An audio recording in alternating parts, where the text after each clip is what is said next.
तोहरा जैसन भाई कहाँ। पावर स्टार पवन सिंह का न्यू गाने का पोस्टर आ चुका है भाई। गजब का पोस्टर बनाया गया है। इतना जबरदस्त पोस्टर है तो गाना कैसा होगा आप लोग सोच सकते हैं भाई। जिस गाने का नाम है पापे पड़ी, इस गाने का पहले फर्स्ट लुक छोड़ा गया भाई।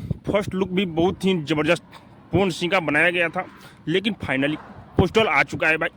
इस गाने को अपने पावर स्टार पवन सिंह गाए हुए हैं। कोई फीमेल सिंगर का इस गाने में आवाज़ नहीं है और इस गाने को लिखे हुए हैं आशुतोष तिवारी। हाँ भाई, बहुत ही ज़बरदस्त राइटर हैं, आप लोग को पता ही होगा भाई। और इस गाने में म्यूजिक प्रियांशु सिंह का है। आशु प्रियांशु का जोड़ी है भाई, तो आप लोग समझ सकते हैं कि ये गाना कितना तगड़ा होगा भाई।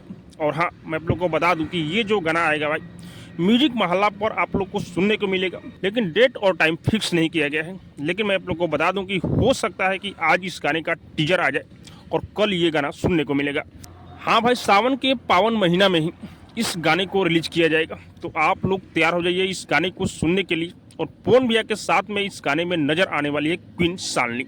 हाँ भाई, पवन सिंह और क्वीन शालिनी का जोड़ी सुपर डुपर हिट मानी जाती है भोजपुरी इंडस्ट्री में। तो तहलका मचाने आ रहे हैं पवन सिंह। हाँ भाई, पवन सिंह ब्रांड है। पवन सिंह जैसा गाकर दिखाओ, ऐसे हल्ला करने से नहीं होगा भाई। इतना जबरदस्त पोस्टर है कि लोग इस गाने का वेट करने लगे हैं भाई। बाकी आप सबको क्या लग रहा है कमेंट करके जो बताइएगा। और हाँ, अब तक मेरे चैनल को सब्सक्राइब नहीं किए तो सब्सक्राइब कीजिए, लाइक कीजिए, शेयर कीजिए, क्योंकि मैं भोजपुरी का अपडेट आप लोगों तक पहुंचाता रहता हूँ।